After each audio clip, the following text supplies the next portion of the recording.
Imagine this. You wake up one morning and something feels different. Not wrong, exactly, just unsettling. You go through your daily rituals, the way you speak to your family, the politeness you offer strangers, the small sacrifices you make without thinking.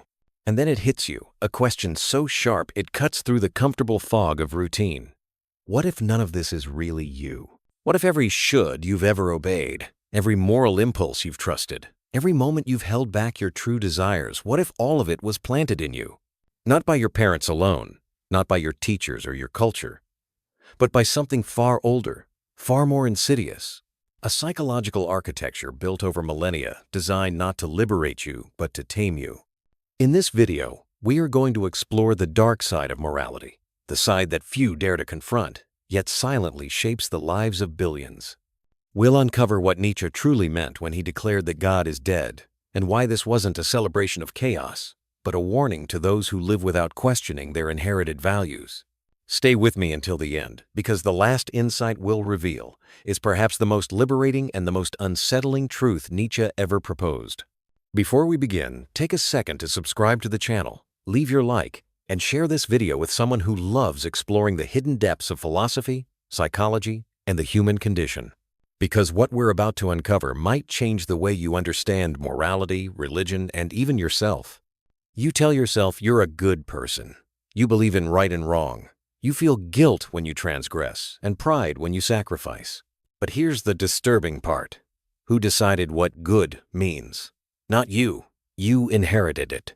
You absorbed it through 1,000 invisible channels, stories, punishments, approvals, silences. And now it lives inside you, whispering its judgments, shaping your choices, constructing your identity. You think it's your conscience speaking. But what if it's something else? What if it's a voice that was never yours to begin with? Consider this paradox. The very thing that makes you feel most human, your morality, your sense of virtue, might be the thing that makes you least free. Think about the last time you wanted something intensely. Really wanted it. Power, recognition, pleasure, revenge. Did you pursue it? Or did you feel that familiar contraction in your chest, that quiet voice reminding you that such desires are unseemly, dangerous, wrong? You call that voice your better nature. But is it? Or is it the internalized gaze of a society that needs you docile, predictable, controlled? This is the question that Friedrich Nietzsche dared to ask, and it destroyed him even as it illuminated him. What if morality is not a gift from the divine, not a discovery of human wisdom, but a weapon forged by the weak against the strong, by the resentful against the powerful, by those who could not create life's conditions and so sought to control them? What if the very foundations of what you call goodness, humility, self-denial, compassion for the suffering, suspicion of pride, are not universal truths, but historical accidents, survival mechanisms that became sacred, psychological defenses that became philosophy, the moral codes that govern your life, that make you sacrifice your desires, suppress your instincts, and question your worth? What if they were never about truth at all, but about power? The power to make the strong feel guilty, the power to make the vibrant feel ashamed, the power to turn life's natural hierarchies upside down and call it justice. You've been taught that to be moral is to be selfless, to think of others before yourself, to serve, to submit, to sacrifice. And perhaps you've done this. Perhaps you've lived a life of quiet virtue, expecting that this restraint, this constant self-monitoring, would lead to fulfillment, to peace, to some cosmic reward. But has it? Or have you instead felt a gnawing emptiness, a sense that something vital within you has been locked away, starved, denied its voice? Have you felt the weight of invisible chains, even as everyone around you praises your goodness? This is the dark side of morality that no one wants to confront. Not because it's false, but because it's unbearable. To question morality is to question everything. Your relationships, your choices, your very sense of self. It means entertaining the possibility that you've been living someone else's life, following someone else's script, and calling it virtue. But here's what makes this even more unsettling. You can't simply reject morality and walk away. That path leads to chaos, to nihilism, to the abyss. Nietzsche knew this. He saw that when the old gods die, when the old moral certainties crumble, most people don't become free, they become lost. They replace one master with another. one set of rules with a different set. The cage changes shape, but it remains a cage. So where does that leave you? Trapped between a morality you can no longer trust and a freedom you cannot yet grasp. Between the suffocating safety of inherited values and the terrifying void of creating your own. Between who you were taught to be and who you might actually become if you dared to look beneath the surface of your own soul. And that's exactly where we need to begin, in that space of radical uncertainty, where everything you thought was solid begins to dissolve, and you're forced to ask, if morality isn't what I thought it was, then what am I? To understand why morality feels so natural, so unquestionable, we need to travel back not just years, but millennia. Back to a time when human societies were not yet civilized in the way we understand civilization today. Back when strength, courage, and vitality were not shameful traits to be hidden, but celebrated virtues to be displayed. Nietzsche called this the era of master morality. In ancient warrior cultures, the noble man created his own values. He didn't ask permission from the gods or seek approval from the masses. He looked at the world and declared, "This is good because it affirms life. This is powerful because it overcomes obstacles. This is noble because it expresses excellence." Morality, in this primal sense, was life-affirming. It celebrated what made existence vibrant, dangerous, beautiful. But then something extraordinary happened. Something that would reshape human consciousness forever. Nietzsche called it the Slave Revolt in morality, and it remains one of the most ingenious psychological revolutions in human history. The weak, the oppressed, those who suffered under the might of the strong, discovered a weapon more powerful than any sword: guilt. Unable to defeat their masters physically, they defeated them psychologically. They inverted the entire moral order. What was once considered noble strength, pride, self-assertion, became evil. What was once considered weak humility, meekness, self-denial, became good. Think about the brilliance of this strategy. If you cannot win by force, you win by making force itself shameful. If you cannot dominate, you make domination a sin. If you cannot create, you make creativity suspect.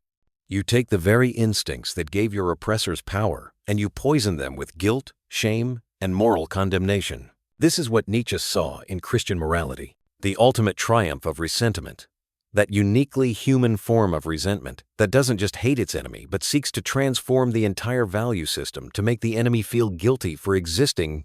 The meek didn't just inherit the earth. They rewrote the rules of what inheritance meant. They made suffering itself a virtue, weakness a form of holiness, and self-denial the highest form of moral achievement. But here's what makes this revolution so psychologically devastating. It worked too well. The moral inversion that began as a survival strategy became internalized.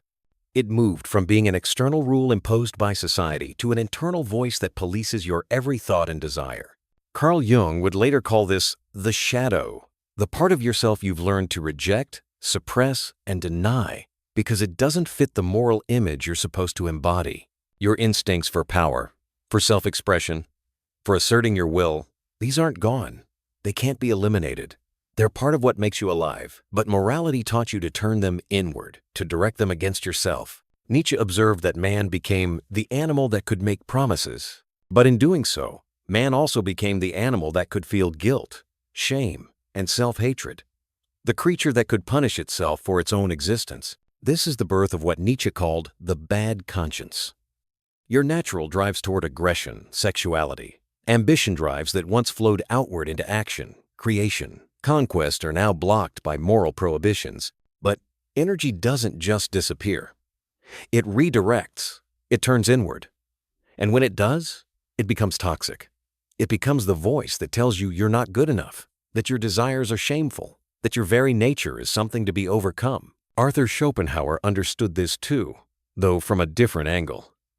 He saw that life itself is suffering, driven by an insatiable will that can never be satisfied. His solution was renunciation, the deliberate suppression of the will to live. But Nietzsche saw this as the ultimate surrender, the final victory of life-denying morality over life-affirming instinct. Where Schopenhauer preached escape, Nietzsche demanded transformation. The institutions of society, religion, family, education, culture perpetuated this internalization with ruthless efficiency. They didn't need to police you constantly because they taught you to police yourself. They installed moral software in your consciousness, and now it runs automatically. Every time you feel desire, the program activates. Is this selfish? Is this wrong? What will people think? Every time you feel anger, the subroutine kicks in. Good people don't feel this way. You should be ashamed. Viktor Frankl, who survived the Nazi concentration camps, discovered something profound about human nature. That man can endure almost any how if he has a strong enough why. But what Nietzsche recognized is that morality often provides a why that requires you to endure suffering not for any meaningful purpose, but simply to prove your virtue. Suffering becomes its own justification. The more you suffer, the more moral you are. The more you deny yourself, the more righteous you become. This is the hidden problem at the heart of morality. It colonizes your soul. It doesn't just guide your actions. It invades your inner life, turning you into a battlefield where your natural instincts war against your moral conditioning. And because this battle happens inside you, invisibly, you never quite realize that you're at war with yourself. You just feel the exhaustion, the emptiness, the vague sense that something vital has been lost. And the most insidious part? You call this internal warfare conscience. You believe it's your truest self keeping you in check. But what if it's not? What if it's the voice of a morality that was never designed to set you free, but to keep you obedient, manageable, safe? What if your conscience is not your ally, but your warden? Now we arrive at the truly disturbing realization. This moral conditioning doesn't just affect your conscious choices.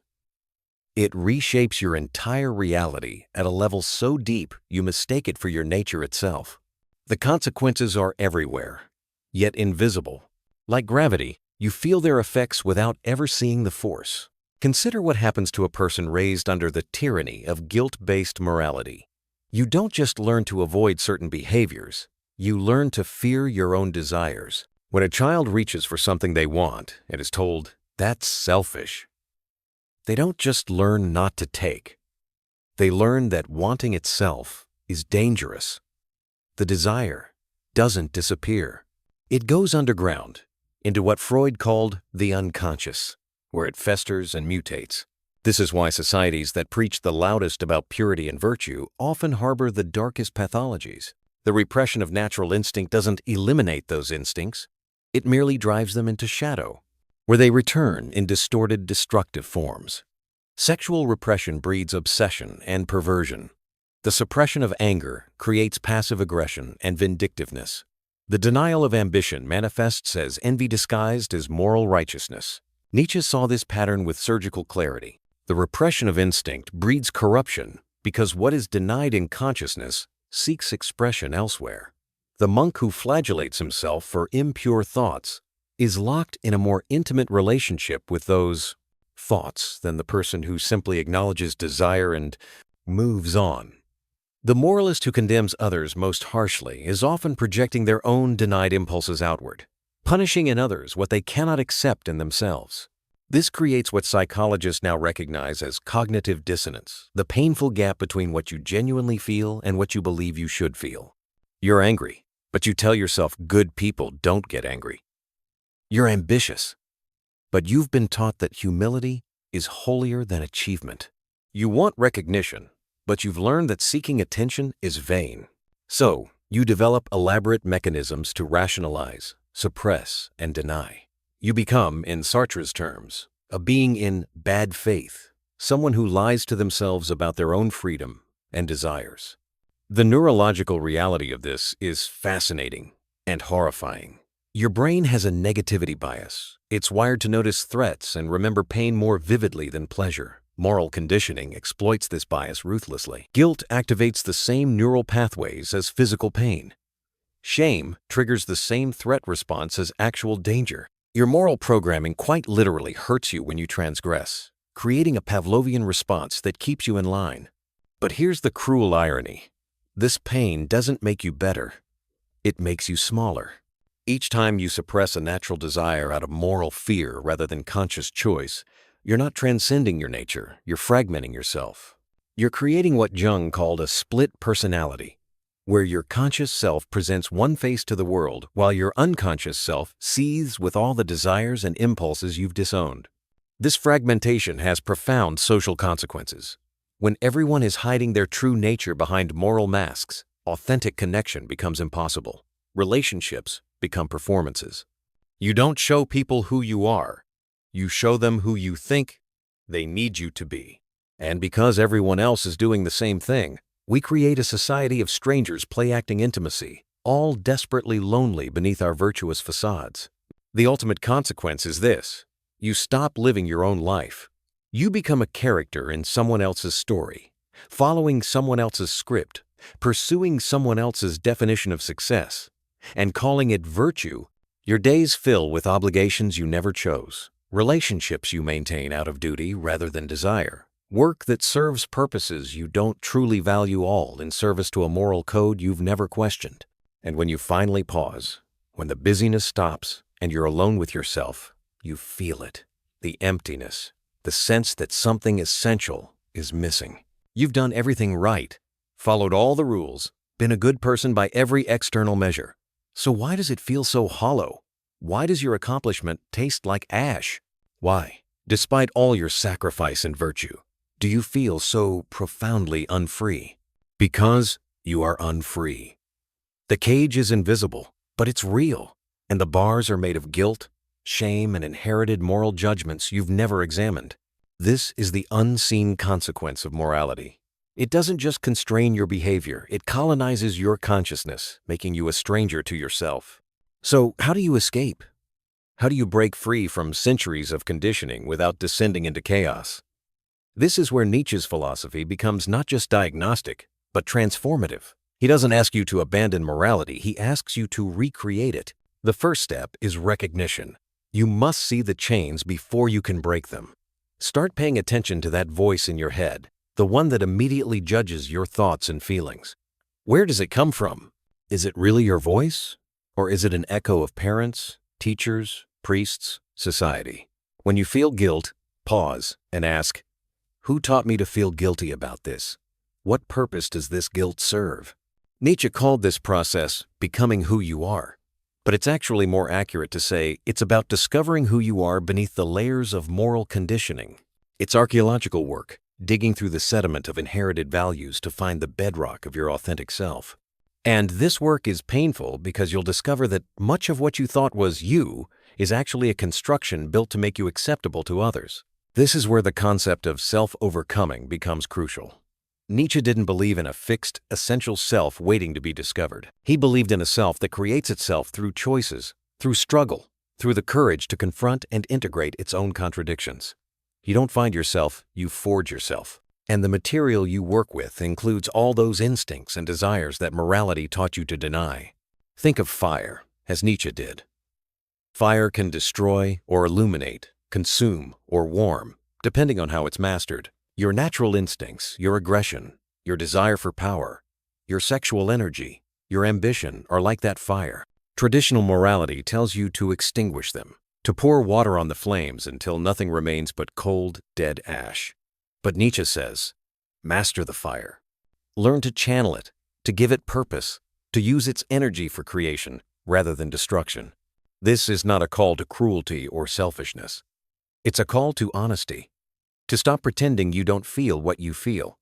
To stop performing virtue while your inner life seethes with resentment. True morality, Nietzsche believed, arises from abundance, not scarcity. From overflow, not denial. When you're in touch with your own power, you don't need to dominate others. You're too busy creating. When you've integrated your shadow, you don't need to project it onto others. You've made peace with your own darkness. History gives us examples of individuals who achieved this integration. Artists like Michelangelo, who channeled immense passion and ambition into transcendent beauty. Philosophers like Spinoza, who faced excommunication and persecution, yet continued pursuing truth with serene determination. Leaders like Marcus Aurelius, who wielded absolute power, yet practiced profound self-discipline, not out of fear, but out of wisdom. What distinguished these individuals? They didn't obey the moral codes of their time out of blind faith. They examined them, questioned them, and often transcended them. They took responsibility for their own values. They didn't need the approval of the herd because they'd found something more valuable: self-respect born from living according to their own consciously chosen principles. This is what Nietzsche meant by the transvaluation of all values. Not the rejection of all values, but the transformation of how we create and justify them. Instead of asking, "Is this what good people do?" ask, "Does this affirm life? Does this strengthen me? Does this allow me to create, to grow, to overcome obstacles?" These questions shift morality from obedience to artistry, from fear to power, from reaction to creation. But let's be clear, this path is dangerous.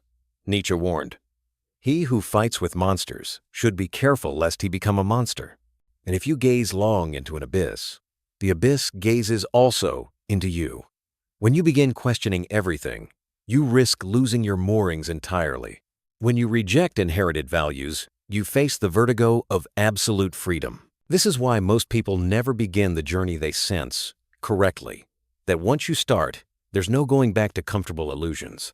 The key is to walk the edge between chaos and order. You're not trying to become a sociopath without conscience. You're trying to develop a conscience that's yours, rooted in your own understanding, your own experience, your own commitment to creating meaning rather than inheriting it. You're learning to dance on the edge of that abyss, aware of life's uncertainty, yet still choosing to affirm it.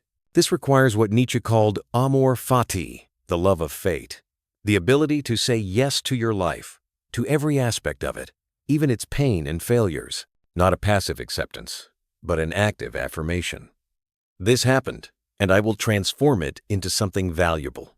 This is who I am, including my flaws, and I will create beauty from this raw material. Practically, this means making different choices. It means noticing when you're about to suppress a genuine feeling out of moral programming and instead asking, "What is this feeling teaching me? What would happen if I honored it consciously rather than repressing it unconsciously?" It means speaking uncomfortable truths instead of comfortable lies. It means pursuing what genuinely excites you rather than what looks impressive to others.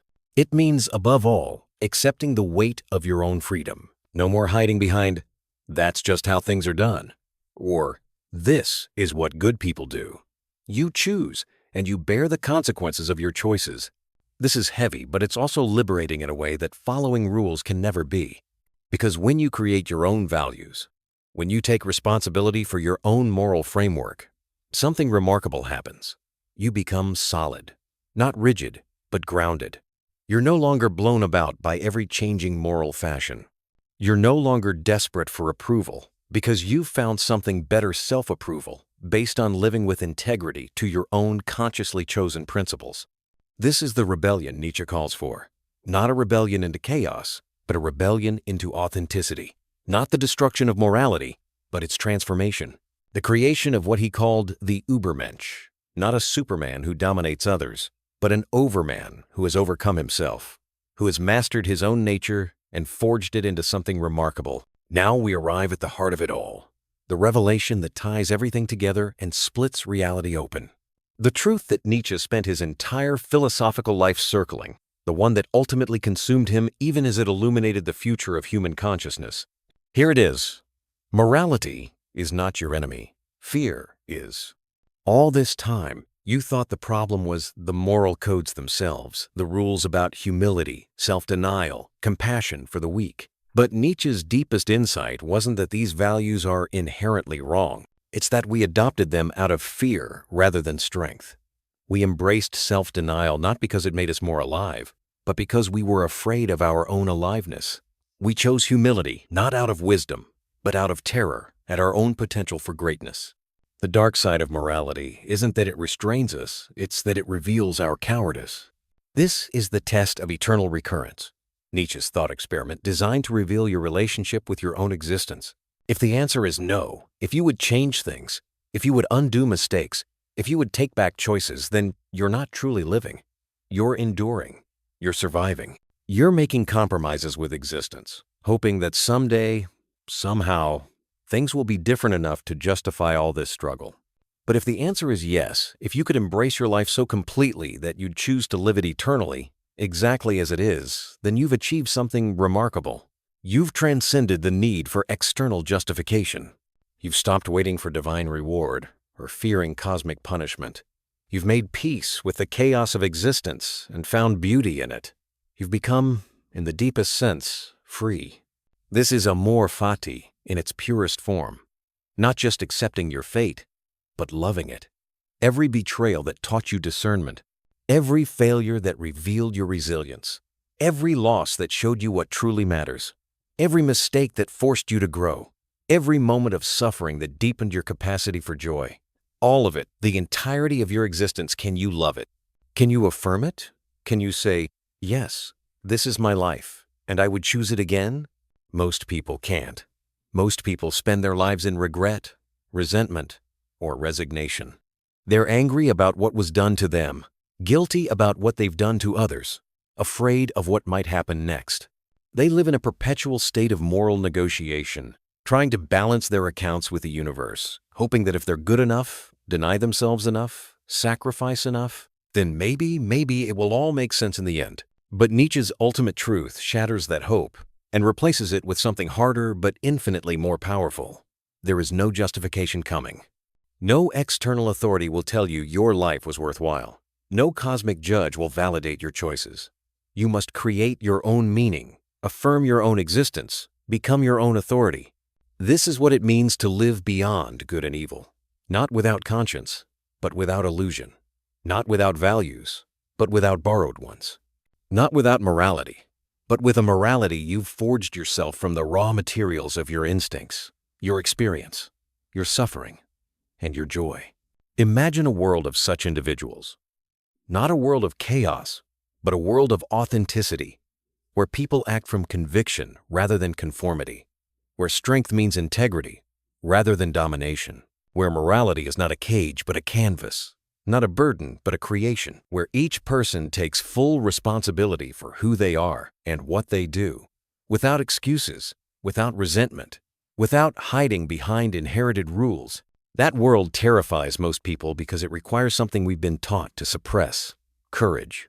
The courage to think for yourself, the courage to feel deeply without apologizing, the courage to want more, to reach higher, to risk failure, the courage to face your own darkness and integrate it rather than denying it, the courage to stand alone if necessary, the courage to create meaning in a meaningless universe.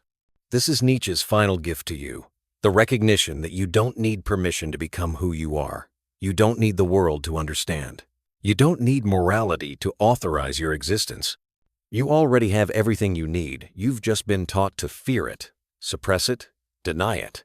The dark side of morality that no one wants to hear is this: most morality is not about love or goodness, but about fear.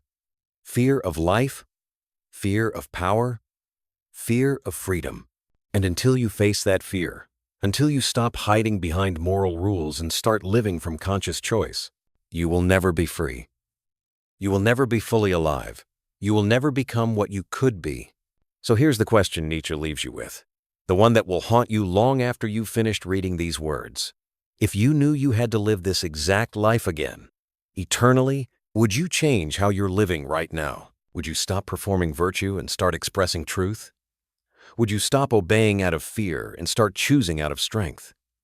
Would you finally dare to become yourself? Because in the end, the greatest act of morality is not to conform, but to create, not to obey, but to become, not to fear judgment, but to affirm existence. When you finally transcend the morality of guilt and embrace the morality of creation, you become what Nietzsche saw as the destiny of humankind, not the last man who obeys and is comfortable, but the overman who creates and is alive. The abyss is not evil.